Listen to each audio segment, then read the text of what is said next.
French clock on the chimney-piece sighed out 12, and the sound clung to the books as dust does. Leather and beeswax, and a faint thread of smoke from a sulking fire were my company. Westermere House's library, with its celestial globes and Roman busts, had the hush of a chapel. The lamp licked a wedge of light over the table where I waited. Gloves in hand, hood crooked, for the man who had promised me midnight. A draught teased the sash. Grosvenor Square breathed against the panes. Punctuality is a form of respect, I had told myself, my own moral, spoken softly. Then the clock fell silent, and I heard steps in the corridor, the discreet glide of someone trained to vanish. I nearly called out when the door did not open. Only an envelope slid beneath it, pale as a reprimand. The seal was royal, a drop of blue wax the moon might have shed. My skin prickled, fear intertwined with, anticipation. Fate had sent a letter where there ought to have been a kiss. I broke the seal with my thumb. 2 lines only, cut to the brevity of a decree. By order of Her Majesty, the Duke of Westermere shall pronounce vows at sunrise with Lady Honoria Vale. G.A. in service. G.A. Gabriel Ashcombe. The name shone with the bright chill of a sharpened blade. The lamp flame fluttered as if it understood. Pliny and Pope held their tongues. Shakespeare smiled into his sleeve. I drew back from the table. I did not weep. I lifted my chin. The promise of midnight had not been a girlish fancy. He had spoken it with his eyes steady, his voice low, his hand upon the chair's back like a man who weighs his words. Midnight, my dear, in the library. My dear. The word burned hotter than the broken wax. A faint crackle from the passage, the measured tread again, and a spice of a voice. If the boy wavers, the queen does not, said the Dowager Duchess Agnes Hawthorne, all marble and metal. At first light, all is resolved. The word sunrise closes the night. Certain visitations shall not take place. Lady Honoria will have immediate protection, answered a gentleman with the silk of a stiletto in his manner. Ashcombe, St. Luke's Chapel is prepared. The special license awaiting. As to your nephew's inclinations are hothouse blooms, cut the Dowager. The sun disciplines them. Something in me hungered, most improperly, to be undisciplined. I pressed 2 volumes, Buffon and a treatise of Linnaeus, and the panel by the natural histories gave its whispering crack, just enough for my eye. Their figures cast long authority against the corridor's carpet. Their words were clean, their intent cleaner. The passage eased shut under my palm. If the queen commanded. Vows, she had reason. Honoria, Her Majesty's goddaughter, had been marked by the ondite. The capital has 1,000 sharp tongues. And yet, what had I done save come when summoned? What crime was it to love with decorum? I touched the envelope. The broken wax was a stunned mouth. Their steps receded. The house exhaled. Silence after confidences is a living creature. It leans on the walls, pools upon the rugs. I returned to the table and considered. The next moral. I, Verity Talbot, Earl's daughter, reader of Latin, and author of pages no one suspects, ought to withdraw with dignity. The night lark would advise prudence, I murmured, but the lark writes counsel for others. The heart when it sings consults no editor. I laid down the letter, removed my gloves, and steadied my hands upon the smooth oak, as if the tree might advise me. A livelier breath puffed the lamp. Cloth brushed the door frame. A shadow drew itself long upon the boards. The knob turned, slow as a sustained note at the end of an aria. Someone came in. Verity. The voice arrived before the man, as important things do. He closed the door with a care that wounded me more than the decree. Light ran a quiet line along his profile, the obstinate carve of his jaw, fatigue darkening his temples, eyes gray where mischief usually sparked. Not tonight. You brought me the firmament and its fall in the same hour, I said, lifting the ruptured seal. Her Majesty is swift. Alexander crossed the room in 2 strides and stopped within an arm of me. Horse and coming dawn clung to him beneath the wax and leather. He did not touch me. Never had a no hurt so keenly as that absence. Honor insists on obedience,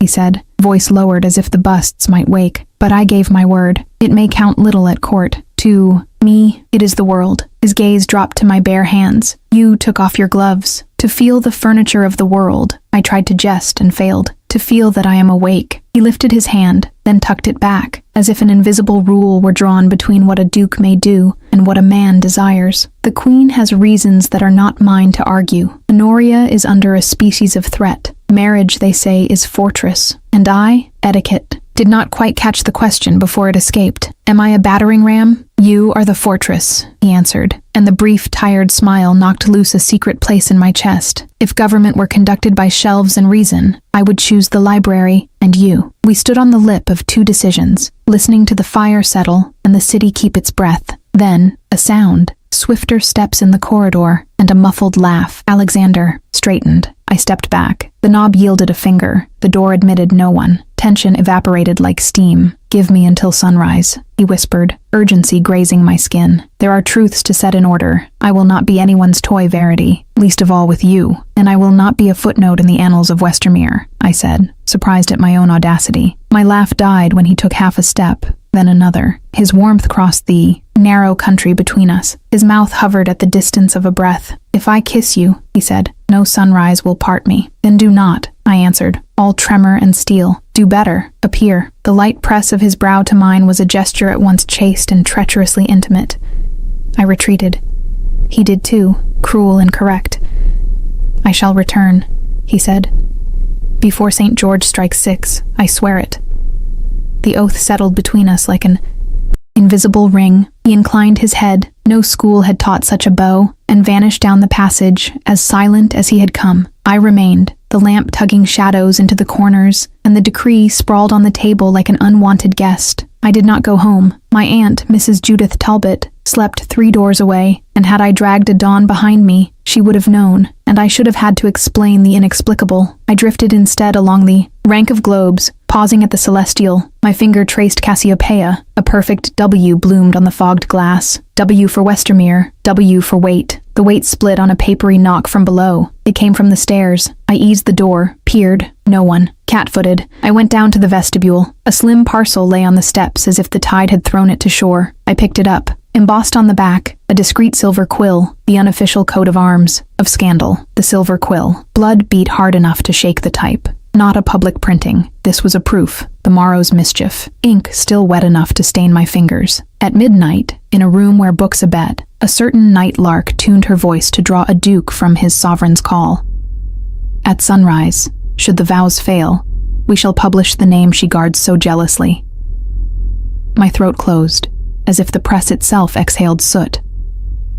The page smelled of ink and threat. A postscript, in a darker hand, bled beneath. "We know who sings." Somewhere a cart rattled. A watchman's rattle sounded far off. The sky at the fanlight paled to the chillest blue. Ink blackened my fingertips. At dawn, would the city hear my song? And my name? Feathers trembled. So did my knees. 3 curtsies measured the parquet at St. James's. My train smoothed by invisible hands. My breath thin beneath the crush of perfume and diamonds. I hid the silver quill's damp proof in my muff, a nettle against my wrist. Sunrise glinted in every facet as if the palace itself approved of dawn. Her Majesty's gaze was a clear blade. "Westermere," she said, and the name rang under the painted ceiling. "At sunrise, my goddaughter will have your vows." Alexander bowed so perfectly that I wished him imperfect, if only for me. "Ma'am, and Lady Verity Talbot," my name startled the room. Fans stilled. Even the ostrich plumes hesitated. "Your aunt speaks highly of your plain sense. Keep it." The ghost of a smile, gone at once. "We rely upon ladies who know when not to speak." I felt the words like a chain, and a gift both. "I am honored, ma'am," I said, and my voice did not betray the ink burning my fingertips. Sir Gabriel Ashcombe hovered half a pace behind the throne's chair of state, expression unreadable. He looked at me as one inspects a page for blots. Lady Honoria Vale stood a little to the side, pale but composed, a dove amidst peacocks. When our eyes met, she did not ask for pity. She asked for help.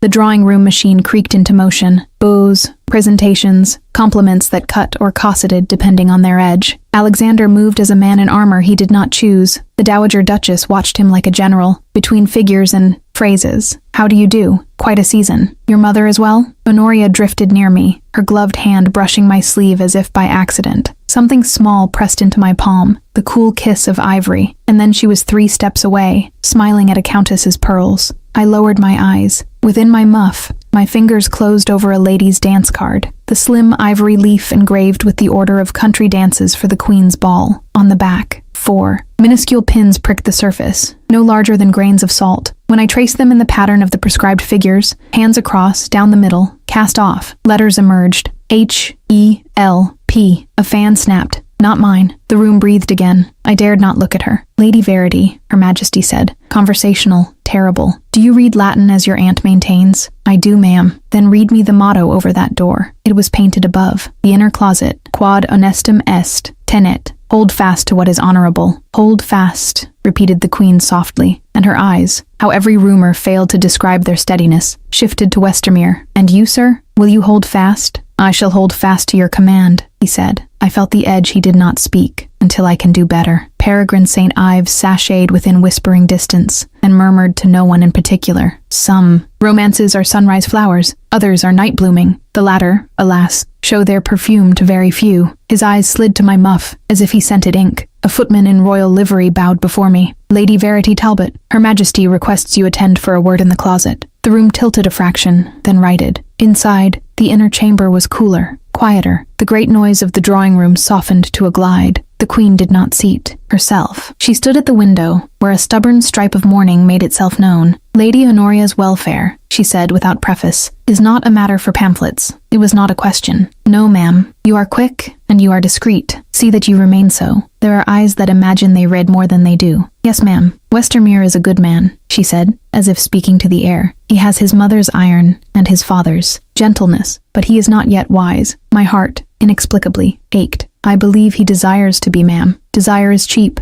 said Her Majesty. Wisdom is expensive. She turned. You will accompany my goddaughter this afternoon to the aviary for a private airing. You will make yourself agreeable, and you will not be a fool. The last was almost kind. I curtsied till my knees protested. When I rose, she had already dismissed me with her eyes. In the corridor, Honoria's maid bent over my muff as if smoothing a wrinkle, but her quick whisper feathered my ear. 2:30, the aviary, alone. Ashcombe appeared at my shoulder like a closing book. Miss Talbot, the Queen thinks well of you. Do not forfeit her good opinion by imprudence. His gaze flicked to my hands, then to my face. Print is a vengeful god. I prefer scripture to gossip, sir, I said lightly. Both are read by many. He returned. His bow was perfect. His meaning, less so. I escaped the palace by inches, my aunt's arm a governor on my speed. When the carriage door closed and the wheels stumbled into motion, I dared look at the ivory card. Beneath La Boulanger, even smaller than the pins, a scratched line of needlework thread read, "Bring no one." They watched the doors. At the next turning, Peregrine's curricle drew alongside, cheerful as a cat. Shall we race? To the aviary, Lady Verity, he sang. It is ever so diverting to arrive breathless. I pulled the shade as if the sun offended me. He laughed and let us go. My muff at last felt hot as a coal. At 2:30, alone, I would meet the Queen's goddaughter and decide whether to disobey the Queen's servant.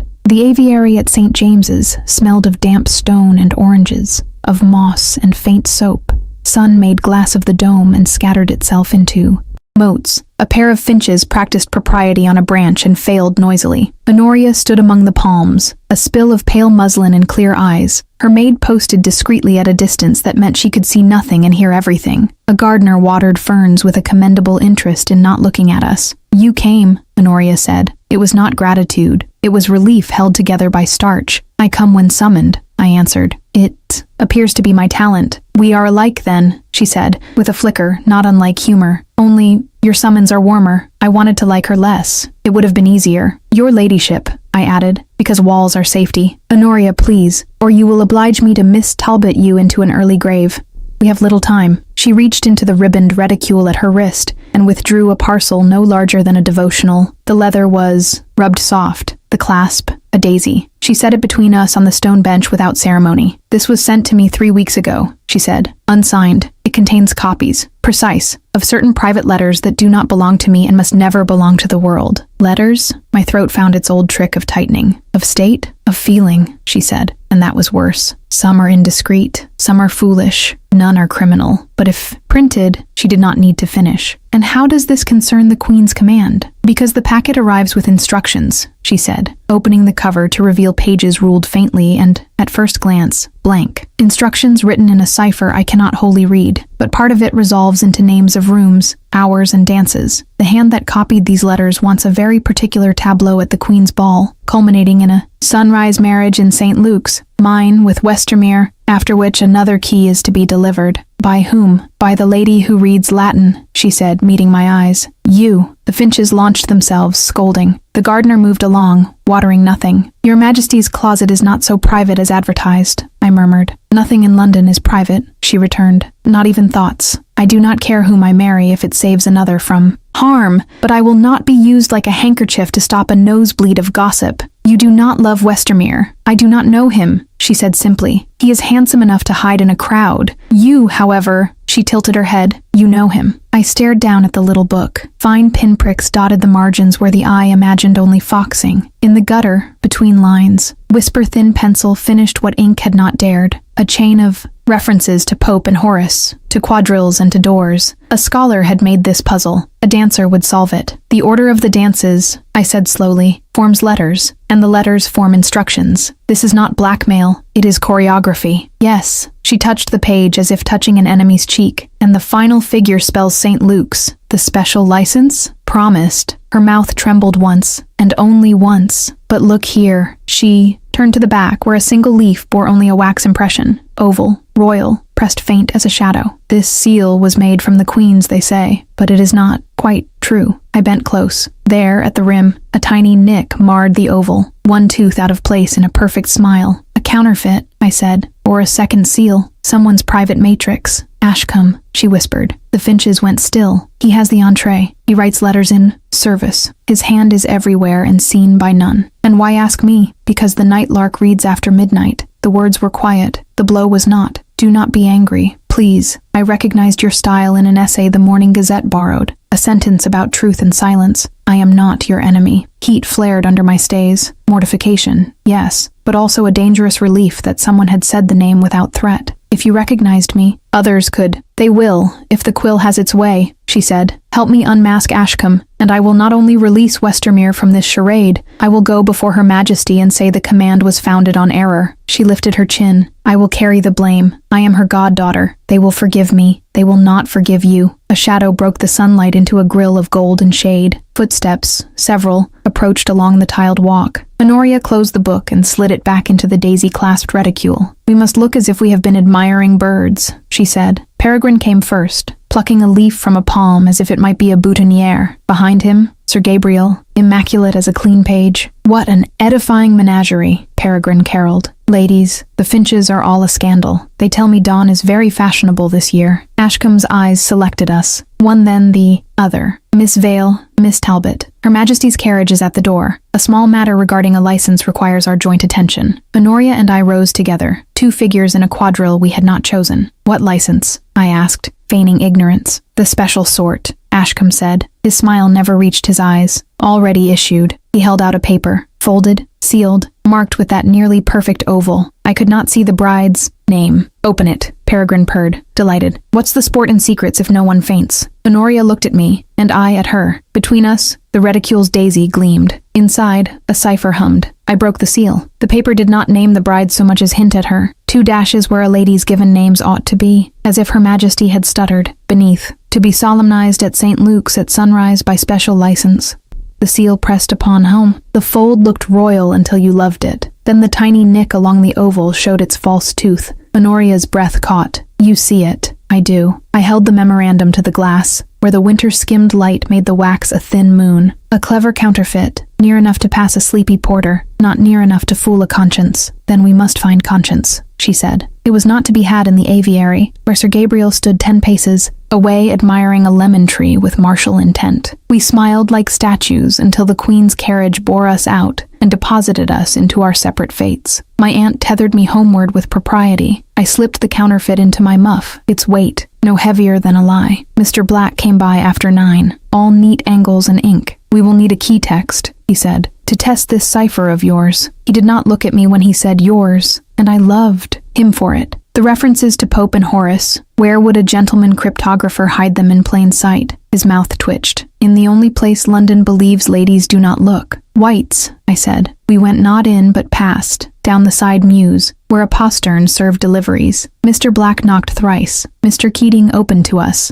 Shadow quiet. His Grace is within, the valet murmured, but the members are at their cards. We've the back, room and a very patient night watchman who is quite deaf unless called by name. The back room smelled of old vellum and club smoke. Alexander stood at the window, hands clasped behind him as if to bind impulse. He turned. Whatever lived in his face when he saw me, he schooled at once. Miss Talbot, your Grace. The club's disuse felt like a crime I had chosen, and would be punished for enjoying. Keating spread 3 volumes upon the table. Pope, Horace, and a slim book of country dances with marginalia in a neat scholarly hand. Pinpricks starred the paper where only foxing should have been. Lines of pencil threaded the gutters like spider silk. The aviary parcel spoke in these books. I I said. We must let it finish its sentence. I laid Honoria's daisy class book beside them. The finch's scolding became the scratching of my pencil as I traced the dance figures. Hands across, down, the middle, set and turn, matching pins to pins, letter to letter. Words emerged. La boulangère, door behind tapestry, show the card, then a switch to Horace. Quid rides, mutato nomine, de te fabula narratur. Why do you laugh? Change the name and the tale is told of you. Alexander read it aloud, his Latin better than most clergymen's. They mean to shame someone by substitution, he said low. His glance flicked to me, then away. Or to put another, lady in Honoria's place at the last figure. Who? Mr. Black's pencil paused above paper. His eyes, when they lifted, already knew. The lady who reads Latin, I said, because I was done with cowardice. They mean to use me as the courier and the proof. I tapped the counterfeit memorandum. They will present this at St. Luke's as if it were the Queen's will. After the ceremony, whatever ceremony they contrive, the cipher promises a second key. Perhaps the return of the letters, perhaps silence. The word tasted of iron. Keating's attention snapped toward the door. His hand floated to the bell pull without touching it. Voices teetered past in the corridor, the glide of gentlemen for whom secrets are a sauce. We did not move. A laugh like glass sounded. Peregrine's. White's is a reliquary, he trilled just beyond the panel, in which some saints are still warm. Alexander and I stood too, near the lamplight. He reached without thinking and drew me 2 steps into shadow, his arm a hard line between me and a world that would eat my name. It was nothing, and it was everything. The voices receded. Keating let his breath out,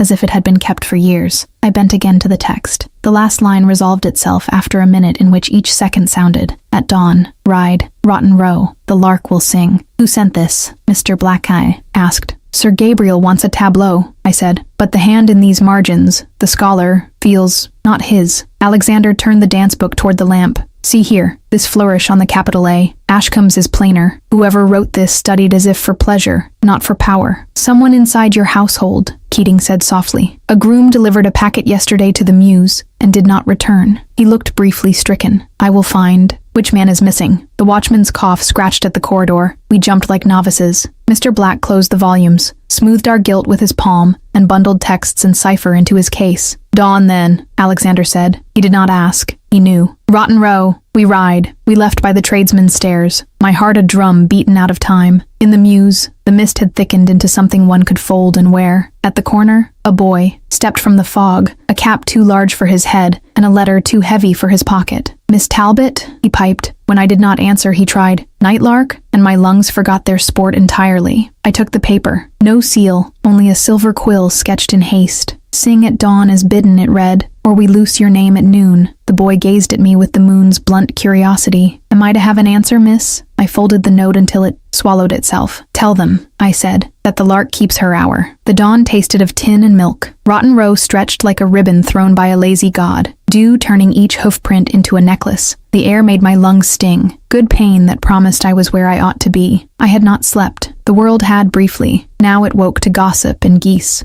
Alexander came out of the pale like a statue deciding to move. He rode a dark horse with the sanomai, manners of a monk. He wore his hat low and his mouth steady. When he saw me, the steadiness flickered. You came, he said. I am a creature of summons, I answered. So are you. We walked our horses side by side, the rose sand whispering under iron. Far off, a nursemaid rattled a pram like a distant drum. A gentleman trotted past and made a leg. He did not know he saluted a choice. They mean to use you, Alexander said at last. The cipher calls for a lark at dawn. You were never invisible to clever men, only to the lazy ones. The silver quill will publish me at noon if I do not sing, I said simply. He set his jaw. I will not permit it. You do not own the presses, your grace? No, he said. Only my word. And I have already placed that in your keeping, and find I would rather not ask it back. A robin quarreled with its reflection in a puddle. We rode on. When my brother died, he said, as if that bird had prized open a drawer. It was not for love of a lady, as the Ondite says. It was for love of a promise. He had told a friend he would stand between him and a pistole, and when the morning came, there were 2 instead of 1. He took them both. He looked straight ahead. I was late. I am sorry, I said, and meant it to the bones. That is not a thing one grows out of. No. He touched his hat brim as if to a ghost. I swore then that no one should ever look to me and find me absent. It is not a vow the queen would find convenient. She may prefer the part of you that obeys to the part that loves, I said, but she will need both when the world turns cruel. The path narrowed between chestnuts. We were obliged to ride close. Something steadied in him. You are the Nightlark, he said with no triumph.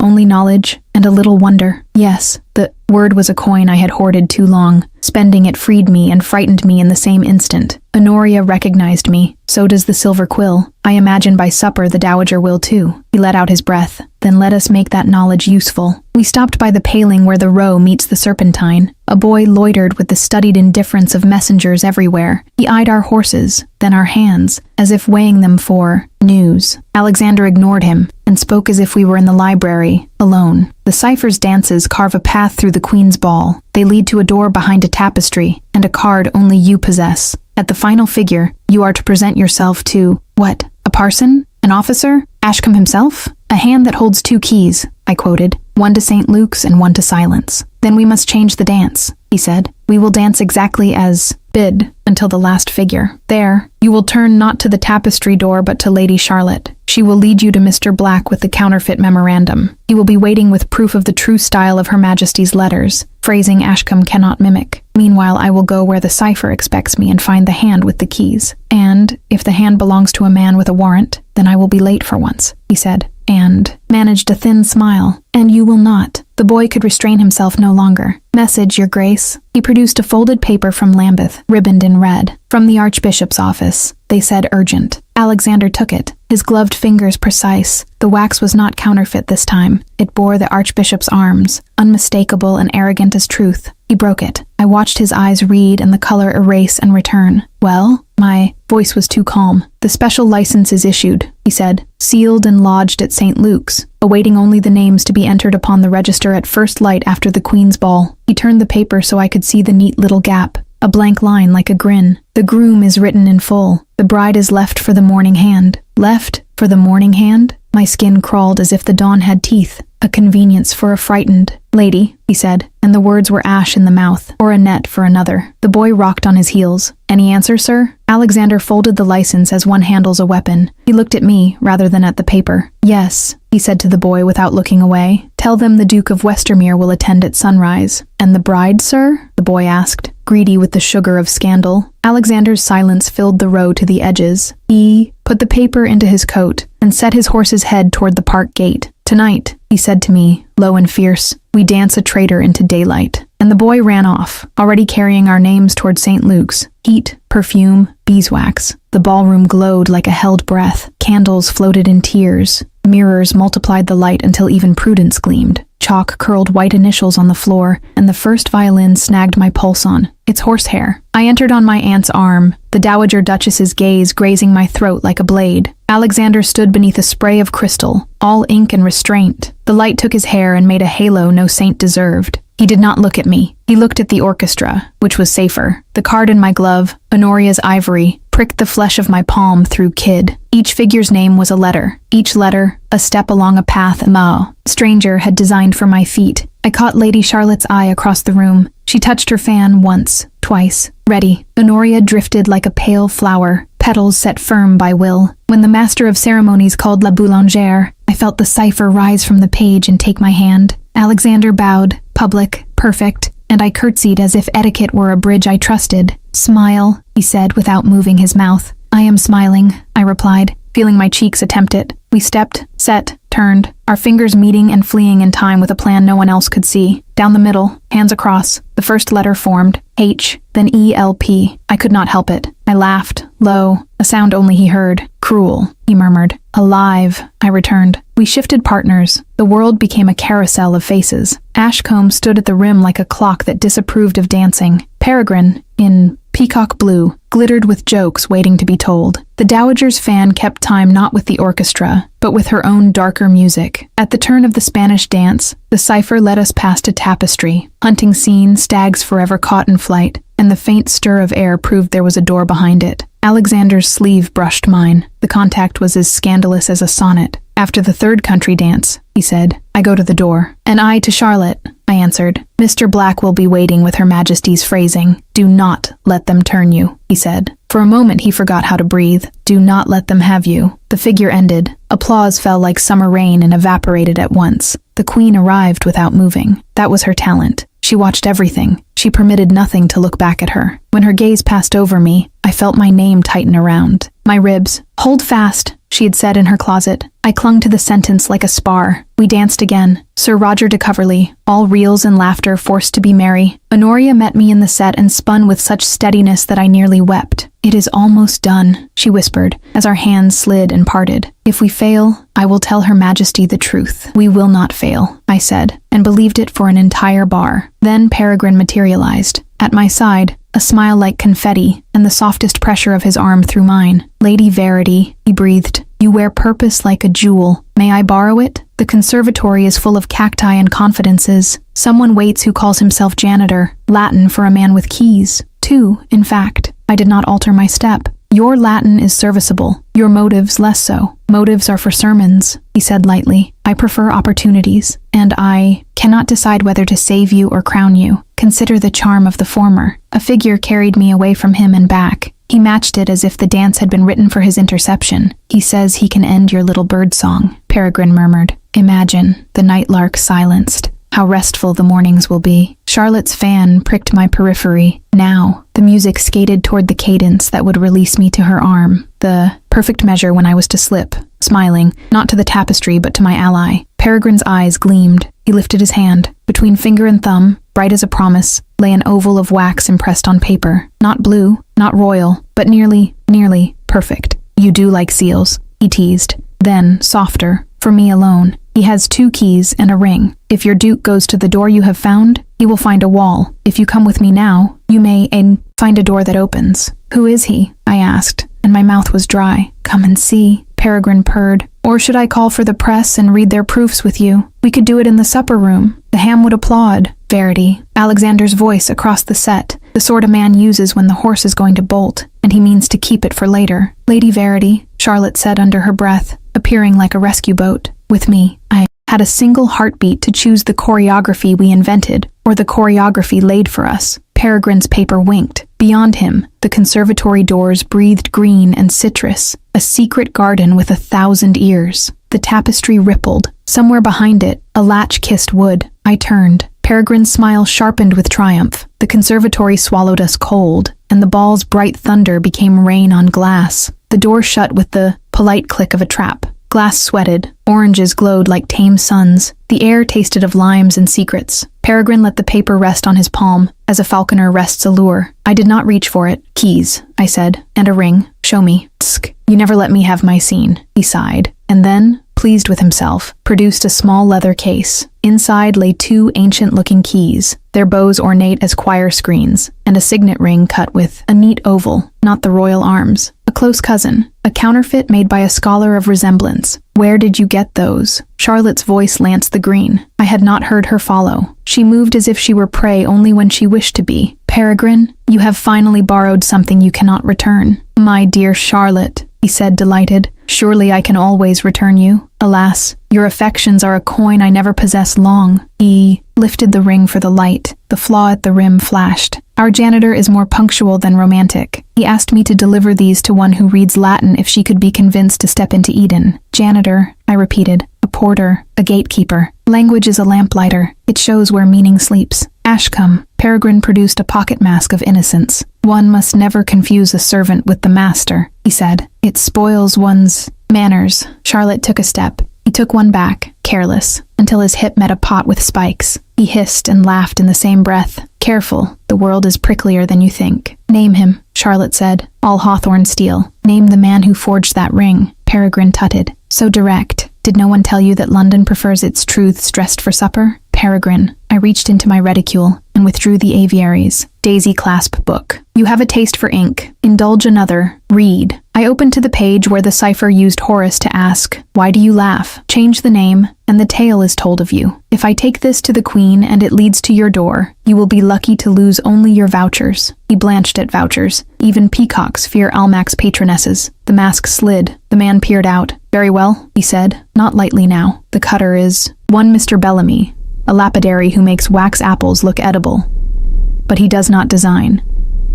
The matrix came from Sir Gabriel's hands. He had an impression to work from, and a will to use it. The hand that copied the letters, our scholar, works in Westermere's household.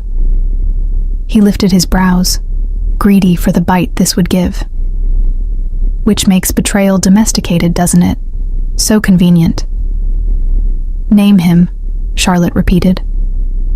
I do not have it, Peregrine said, and that at least rang true. But your valet is too watchful by half. If I were placing wagers, which I never do of course, I should put a feather on Mr. Keating's cap and see how he wears it. I felt heat behind my eyes. That was not the conservatory's. Keating would rather chew glass than betray him. Peregrine smiled, softer. Yes, he said, which is why he will be accused. Charlotte moved in, all small fury. You and Ashcombe have had sport enough. Not my sport, Peregrine said quietly. I sell tickets. Ashcombe writes the play. He pressed the ring into my hand. Take it, Lark. You'll need to show it to the janitor if you mean to open the door he keeps. But beware, he keeps it at Ashcombe's pleasure. I should have refused. I did not. The metal was colder than the room. And the keys? One to St. Luke's vestry, he said. The other to the small door beyond the tapestry. My janitor loathes climbing over furniture with important men in tow. Where is he? Peregrine cocked his head toward the ballroom, behind the stag's haunch, listening to the dance. If Westermere goes to him, he will be led by the nose into Ashcombe's little parlor, where a warrant sits like a pudding waiting to be served.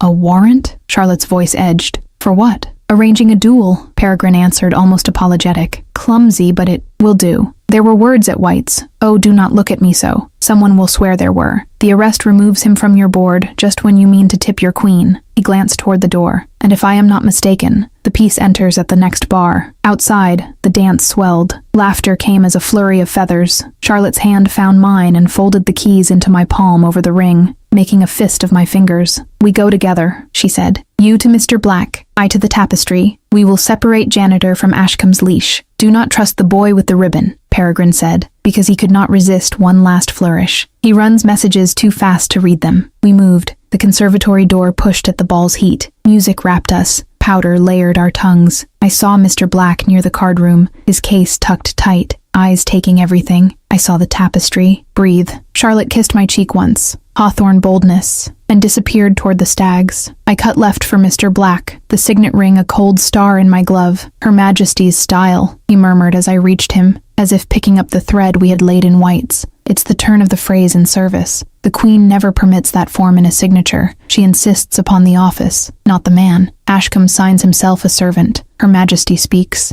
Only of the crown. Good, I said, almost giddy. Then the counterfeit condemns itself. We have the ring, we have the keys, we have... A commotion crushed the next words. The tapestry flung itself aside as if startled. Charlotte stumbled back, and with her a small, neat man with a porter's shoulders and a clerk's eyes. The janitor, caught by her fist at his collar. He twisted. A paper slipped from his hand and skated underfoot. Stop him, Charlotte called. Keating appeared from nowhere, pinning the man with a soldier's efficiency. Relief flashed hot enough to burn. It died at once. Blue and scarlet shouldered through the crowd. The music snagged and tore. An officer in court livery read from a stiff sheet in a voice that had rehearsed for this shame. Alexander Hawthorne, Duke of Westermere, you are charged with arranging an illegal meeting under arms, commonly known as a duel, contrary to the king's peace. The room gasped as a single creature. Alexander, stepping from behind the tapestry, alone, unmasked for once, lifted his head as if into rain. In whose name? He asked, very calm. In the name of the crown, said the officer, proudly ignorant of the difference between that and the Queen. Two guards moved. Keating shifted as if to interpose. Alexander's gaze stopped him. Verity, he said, finding me through 100 eyes.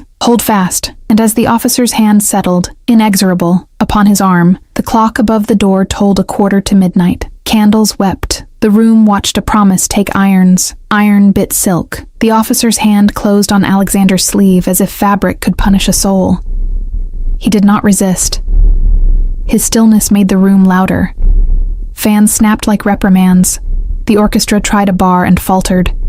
The Dowager Duchess's profile could have sliced bread. Your Grace, Sir Gabriel Ashcombe said with the ungentlemanly pleasure of a man who finds his own plan behaving. You will accompany these officers. In the Queen's house? Mr. Black murmured, stepping between phrases like a lawyer stepping between raindrops. A curious venue for the King's peace. Ashcombe's lash of a look slid past him to me. Miss Talbot, propriety would counsel distance. Propriety had never met love. Hold fast. I returned to Alexander, and the words found their answer in his eyes, as if he had kept them ready. Keating, precise as a metronome, eased the small porter, our janitor, toward a side door. We'll have names, he breathed to Charlotte, who looked every inch the polite sister, and every inch a blade. Take him, the dowager snapped to no one visible. Guards moved. The tapestry sighed shut. The ballroom, relieved of its scandal, tried to be merry again, and failed. They led Alexander away. The mirrors multiplied the indignity, until I could not tell which reflection was his, and which my own grief. Peregrine drifted near, all murmured pity and bright eyes. "You could cry," he suggested. "It flatters some ladies, or you could write." "I will do both when I please," I said, surprising us both. At the door, Lady Jersey, all Max herself, in pearls that might as well have been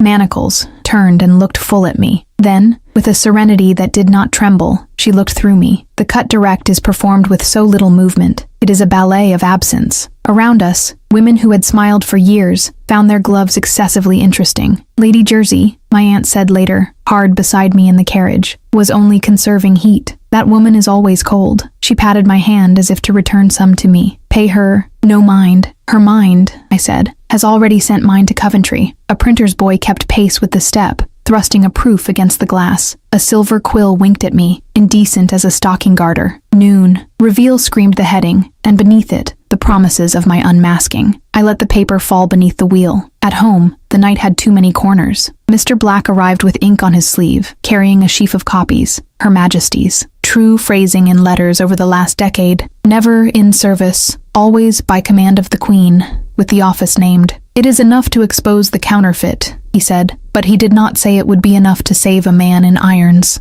Charlotte came and went, like a purposeful ghost. She left mud on our hall carpet, and did not apologize for it, which was how I knew the world was ending. "Keating is not the traitor," she said. "He's found our janitor's true name, Mr. Finch. He kept a notebook of keys. Peregrine names a lapidary called Bellamy. Ashcombe wrote the play and thought himself author of Providence. Where is Alexander?" I asked, and the name shattered like glass when it struck air. "Under guard," she said, "at St. Luke's vestry, of all odd places. Ashcombe intends the spectacle he promised. A duke at the altar at sunrise. If not with Honoria, then with whatever lady the cipher produces. It is elegance itself, vulgar elegance. It will not be me," I said, though fear wrapped my throat with ribbon. "I am an author of essays, not of tragedies. A lark sings at dawn whether tragedy wishes it or not," Charlotte said, and kissed my brow very quickly, as if I were a child and she had been one too long ago to recall. The clock thumped the hour. Aunt Judith appeared at my door with her shawl crooked and her corset a little awry, which never happened unless God was in his cups. In her hand lay a small iron key, ugly as a secret. "Mr. Keating," she said, "left this at the tradesman's door with a note. The key is to St. Luke's side entrance." She handed me the folded paper, the wax crushed in haste.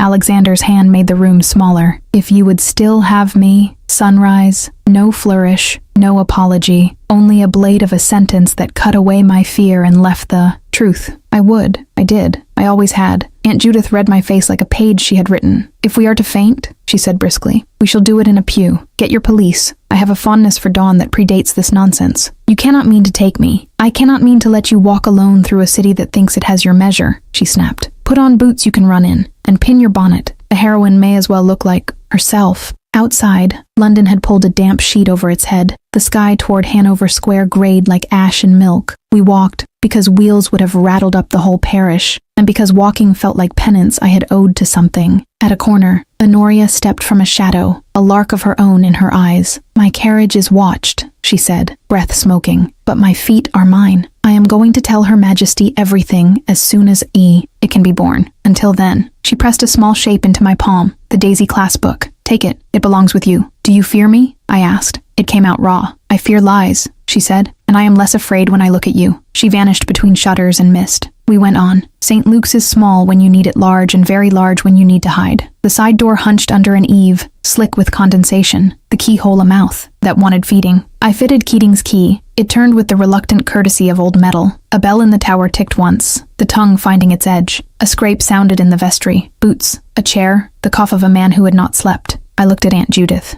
"Well?" she said, tart and kind. "All girls want to be let in." I pushed the door. Cold stone breathed on my ankles. The vestry smelled of damp wool and old marriage. Candles, guttered in a brace. Their light had the exhausted look of men who had stood guard all night. Mr. Black was there already, spectacles low, papers arrayed as if the altar were a desk. Beside him, a curate with an iron-gray fringe attempted dignity above astonishment. "Miss Talbot," Mr. Black said softly, as if names were holy. "This is Mr. Pritchard. He has read acts of Parliament most clergymen neglect. He is satisfied that the special license lodged here is valid, and that your age requires no guardian's consent." Mr. Pritchard cleared his throat. "The Archbishop's hand is plain. The groom is named. The bride may be entered at the time of solemnization, provided the parties are known to the witnesses, and there is no impediment." His gaze flicked to Aunt Judith with professional gratitude. "Your aunt has very kindly offered to stand as one." Aunt Judith patted the prayer book. "I am a stout impediment to nonsense," she said, "but to necessities, never." Charlotte slid out of the shadows with her hair pinned fiercer than usual and mud still on her hem. Keating followed, the line of his mouth harder than habit. Between them, shoulders low and eyes burning, came Alexander, uncuffed, but flanked by 2 officers who looked as if they preferred not to be awake. "What?" My voice failed on sighs alone.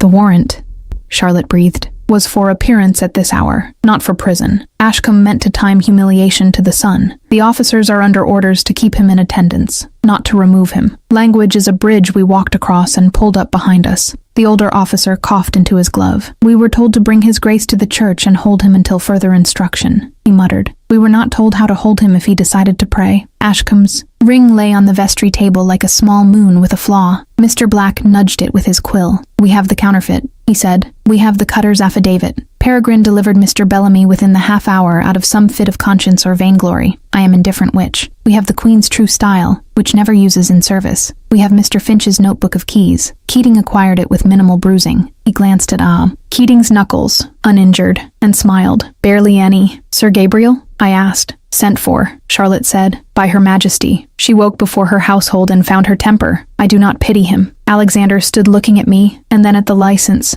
and then at the small book Honoria had given me, as if deciding which was the more dangerous scripture. He did not touch me. He did not need to. The whole room touched us both. "Is this—" He had to begin again. "Do you choose this, Verity?" The book in my pocket might have been a heart. "I choose you," I said, not softly, because truth likes air, "and I choose Dawn. Let the rest choose us afterward." It was indecent. How relieved his eyes could look in a church. Pritchard cleared everything but the necessary from his voice. "Names, then." He dipped the pen. "Alexander Hawthorne, Duke of Westermere." The pen scratched. The page took him, black and final. "And the bride?" My name looked taller on paper than in my head. "Verity Talbot," I said. "Spinster," I added because the law enjoys its labels. "Witnesses." "Judith Talbot," said Aunt Judith firmly. "Charlotte Hawthorne," said Charlotte fiercer. "Ezra Black," said Mr. Black, modest and exact. The officer who had spoken earlier shifted his weight. "I can witness," he mumbled, and then quiet as prayer, "if that aids peace." "It does," Pritchard said. "Peace always needs hands." He set us in our places with a deftness that suggested clandestine dawns were not wholly novel. The words were the old words. They filled the small space until the walls remembered how to hold them. "I, Alexander, take thee, Verity." His voice did not shake. Mine did, but only once on my name, as if it had met its echo and bowed. "For better, for worse, for richer, for poorer." He paused on nothing, on habit, on a phrase the world expects to have teeth. He smiled, a private thing, unprintable, in sickness and in health. When he set the ring upon my finger, his signet, borrowed in the vestry while Keating went in search of anything round and gold enough to suit. Warmth met metal and decided to stay. Pritchard's amen was brisk, as if to snatch the sacrament out of the air before anyone meddled. A sound beyond the vestry made everyone start. A carriage, the close step of authority. The door to the nave opened on a hush of stone. Honoria slipped in with her maid like a white note on a stave. She came straight to the table and set down the daisy clasp book as if laying a weapon. "I will sign a statement," she said to Mr. Black. "I will say the command rested on error, that I feared for letters, and let fear make me foolish. The Duke is not my husband. I am Her Majesty's goddaughter. Let them forgive me." "Forgiveness," said a voice from the doorway, "is the sovereign's prerogative." We turned as one. The light in the vestry did not deserve the Queen. She dragged her own dawn with her. No jewels, no court, only a mantle and an expression that could have disciplined the weather. Behind her, Ashcombe paled 2 colors paler, his confidence washed thin as poor tea. Her Majesty's eyes went first to the license, then to the counterfeit ring,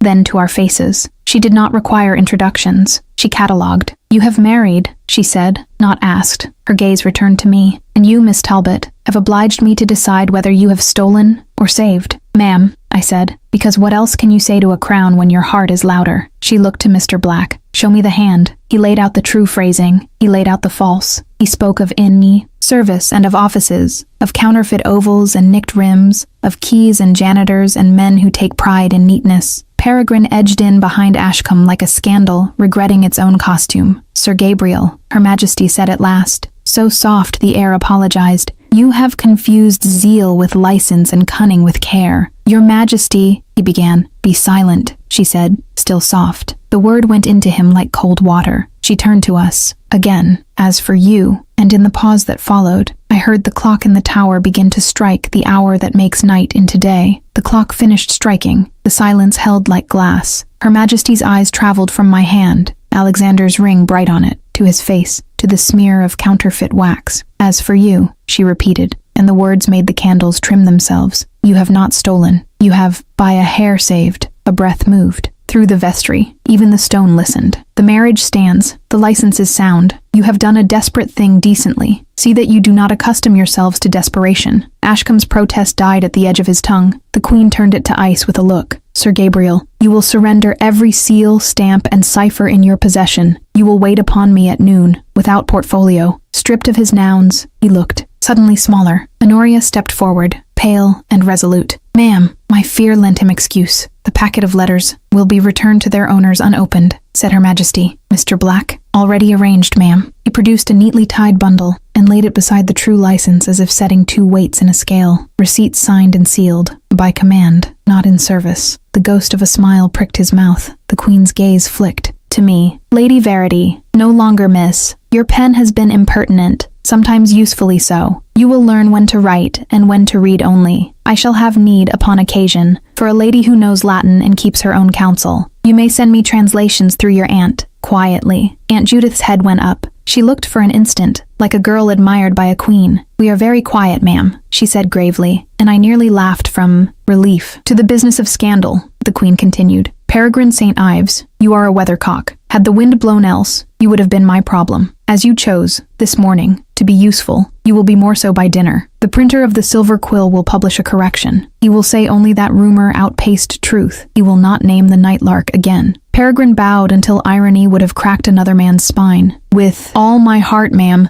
though my heart is an unreliable compositor. And you, Westermere, she said at last, and the room remembered to breathe. Your father once defied me foolishly, and I made him wise by consequence. You have defied me wisely, and I will not be made foolish by resentment. Present your Duchess at the next drawing room. Kiss your mother's hand. Keep your sister near. Be seen. Let no one say I am ashamed of what I did not forbid. I am your most obedient, ma'am, Alexander said, and for once obedience rang like freedom. The officers, having discovered the peace of witnessing, wished us joy awkwardly and melted away. Mr. Pritchard, whose dignity had survived everything but gratitude, wiped his eyes and pretended it was candle smoke. Keating, who never pretended anything, looked at the ring on my hand as if he had been charged to keep it shining all his days.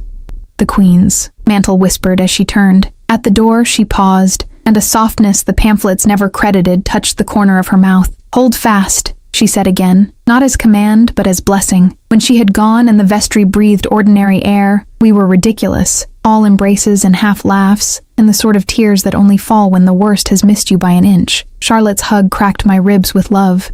Sister, she said into my ear, and the words set my name in a new frame. We walked home in daylight as if the sun were something we had invented. That afternoon, a neat card in the Queen's hand arrived for the Dowager Duchess. Its brevity was artillery. Your son has married. Present yourself, your son, and your daughter-in-law tomorrow. No signatures, no apology. Agnes Hawthorne read it, measured its weight, and brought herself to Grosvenor Square at the appointed hour. She looked at me as if deciding whether I would corrode the family silver. Your Latin, she said finally, is tolerable. Thank you, ma'am. And your handwriting? Legible. She considered, then removed from her own finger a small ring of braided hair set in gold, old-fashioned, intimate. Your husband's grandmother wore this when the abbey was damp and the nursery colder. She read by it when the coals were scarce. She slipped it into my palm, like a truce. We are not always marble. I shall remember, I said, and meant to. At the drawing room, we stood beneath the painted saints of politics and made our bow. No one cut us. Some tried and forgot how. Her Majesty's glance passed over us and did not sting. Honoria, installed beside her godmother with an air of purpose rather than penance, lifted her chin. Later I learned she had begged, successfully, to direct a small school for girls. who might otherwise be silenced. The aviary would supply birds and books, she said, and both would thrive. The Quill's noon edition appeared,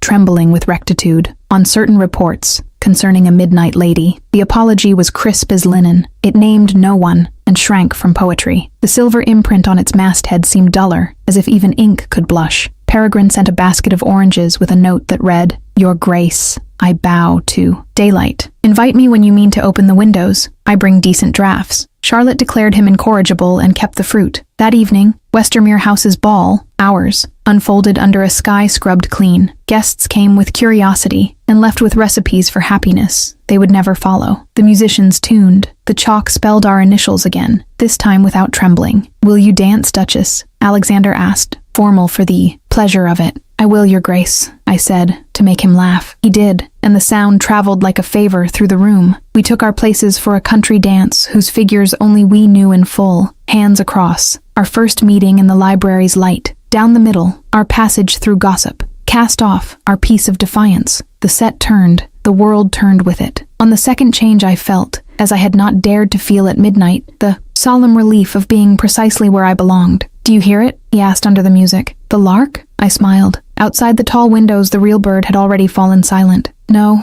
something lower, something like the world learning our tune." "And the Queen?" he ventured, the mischief at last restored to his eyes. "She keeps better time than we do," I said, "and she expects us to keep ours." At the figure where the cipher had once directed, me toward a tapestry and a trap, I turned instead fully to him. He caught my hand with the sureness of a man who had been late once and would never be again. We stepped together into the light, and the room followed. Afterward, when candles had spent themselves into little lakes, and even Peregrine had grown sincere with fatigue, I stood at the library door and touched the panel where Buffon and Linnaeus made their old mechanical boo. The passage did not open. It did not need to. My house, our house, no longer required secrets to keep us. Midnight had made its promise. Sunrise had kept it. And I, Lady Verity Hawthorne, once a night lark, found that the truest song we sang was not at dawn at all, but here, every ordinary hour, as if daylight were a vow one renews simply by living.